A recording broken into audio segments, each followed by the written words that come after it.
আমি এখনো রিগ্রেট করি এবং মাঝে, মাঝে এটা ভেবে অনেক বেশি ফ্রাস্ট্রেটেড হয়ে পড়ি যে আমি আমার লাইফের প্রচুর সময় এই আসক্তির কারণেই নষ্ট করছি।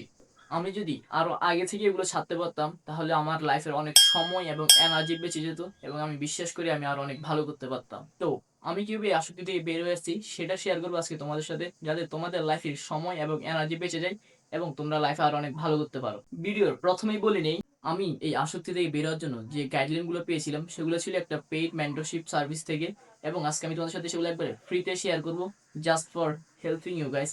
So subscribe the channel and like the video. But who am I?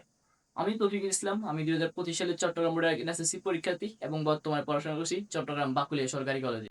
শুরুতে একটা রিসার্চের কথা বলি, সেটি হচ্ছে 2010 সালে করা দ্য চকলেট এক্সপেরিমেন্ট। সেখানে দুই গ্রুপের স্টুডেন্টকে ভাগ করে দেওয়া হয়, তাদেরকে বলা হয় তোমরা চাইলে এখান থেকে একটা চকলেট নিতে পারো অথবা 30 ফুট দূরে গিয়ে সেখান থেকে একটা চকলেট নিয়ে আসতে পারো। উভয় ক্ষেত্রে পুরস্কার কিন্তু একই, একটা মাত্র চকলেট। সো তখন দেখা যায় ম্যাক্সিমাম স্টুডেন্ট 30 ফুট দূরে গিয়ে সেখান থেকে চকলেট আনছে।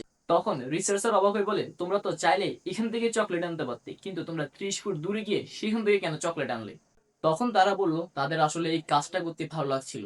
দেন তাদের ব্রেন রিসার্চ করে দেখা যায় যখন তারা বিজি থাকে তখন তাদের ব্রেন থেকে ডোপামিন হরমোন রিলিজ হয়, এবং ডোপামিন আমাদেরকে কোনো একটা কাজ করতে মোটিভেট করে। ধরো আমরা কোনো একটা কাজ করছি এবং আমাদের ব্রেন থেকে ডোপামিন রিলিজ হয়েছে, তাহলে পরবর্তীতে আবার সেই কাজটা পুনরায় করার জন্য ব্রেন আমাদেরকে সিগন্যাল দেয়। সো দেখা যায় যখন আমরা কোনো একটা কাজে বিজি থাকি আমাদের ব্রেন থেকে ডোপামিন রিলিজ হয় এবং ব্রেন চাই যাতে আমরা সবসময় বিজি থাকি, এবং ব্রেন এটাই পছন্দ করে। ব্রেন আমাদের রেজাল্টস নিয়ে কেয়ার করে না, আমাদের বিজি থাকাটাই মূলত ব্রেন কেয়ার করে। ব্রেন কেন বিজি থাকতে পছন্দ করে জানো? কারণ ও মনে করে ও তো আসলে অলস না, ও কাজ করে খাইতেছে, এবং তার একটা ফেক আইডেন্টিটি ক্রিয়েট হয় যে আই এম আ প্রোডাক্টিভ গাই। এবং আমিও এই সেম সমস্যার ভুক্তভোগী ছিলাম। যখন এসএসসির আগে আমি অনেকগুলো গাইডলাইন ভিডিও দেখতাম, মোটিভেশন ভিডিও খুঁজতাম, একটা ভিডিও দেখতে গেলে আরেকটা দেখতাম, এরপর আরেকটা আরেকটা, এভাবে করতে করতে আমার অনেকগুলো সময় নষ্ট করতো। তখন আমার মনে হচ্ছে যে কি আমি আমার সময়গুলো আমার পড়ালেখার পিছনে ব্যয় করতেছি, আমার প্রোডাক্টিভ ওয়েতে ওয়েস্ট করতেছি, কিন্তু দিন শেষে দেখা যেত আমার পড়ালেখার কোনো প্রোগ্রেসই হয় নাই। তখন আমি আবার হতাশায় ডুবে থাকতাম। কিন্তু এত কিছুর মাঝেও হয়তো আল্লাহ আমার ভালো চেয়েছিলেন বলে তখন আমার সামনে আসে সায়েন্স বেকার ইউটিউব চ্যানেল একটা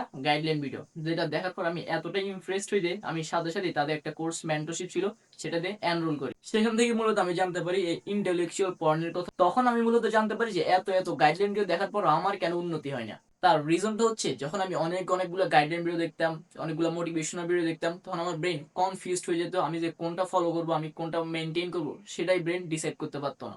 এই জন্য আমি কোনোটাই মেনটেন করতে পারতাম না, কোনোটাই ফলো করতে পারতাম না, ফলে আমার প্রোগ্রেসও হইতো না। তখন আমার মেন্টর সাকিব ভাই আমাকে সাজেশন দেন যাতে আমি একটা পার্টিকুলার চ্যানেলকে ফলো করি এবং তার দেওয়া গাইডলাইন গুলো মেনটেন করার ট্রাই করি। তবে এমন পার্সোনাল গাইডলাইন ফলো করবো যে নিজে অলরেডি আমি যে লক্ষ্যে পৌঁছাতে যাচ্ছি সে সেটাতে পৌঁছেছে এবং সেটাতে সে এক্সপার্ট। তাহলে আমি তার থেকে একটা ক্লিয়ারিফিকেশন পাবো এবং আমি আমার সেই লক্ষ্যে কিভাবে পৌঁছাবো সেটাও জানতে পারবো। আর যখন আমি একটা ক্লিয়ারিফিকেশন পাবো, আমার লক্ষ্যে পৌঁছানোর ওয়েটা জানতে পারবো, তখন আমার কনফিডেন্সও অটোমেটিক্যালি বুস্ট হয়ে যাবে। তাই এই ক্ষেত্রে একজন সঠিক মেন্টর চুজ করা অনেক বেশি গুরুত্বপূর্ণ। আর যদি তোমরাও আমার মধ্যে ইন্টেলেকচুয়াল ফর্নের আসক্ত হয়ে নিজেদের সময় এবং এনার্জি দুইটাই নষ্ট করো, তাহলে আমি বলবো এখন থেকে এত এত গাইডলাইন, এত এত মোটিভেশন ভিডিও দেখা বন্ধ করো। শুধুমাত্র একটা পার্টিকুলার চ্যানেলকেই ফলো করো এবং তার দেওয়া গাইডলাইন গুলোই মেনটেন করো, ইনশাল্লাহ রেজাল্ট পাবা। তবে এক্ষেত্রে আমি সাজেস্ট করবো তোমরা চাইলে সায়েন্স বেকার ইউটিউব চ্যানেলটা ঘুরে আসতে পারো। সেখানে দেওয়া গাইডলাইন গুলো তোমরা যদি দেখো নিশ্চয়ই তোমাদের উপকার হবে, এবং তোমরা যদি ইমপ্রেসড না হও তাহলে তোমরা আমার কমেন্ট বক্সে এসে যত খুশি গালি দিতে পারো।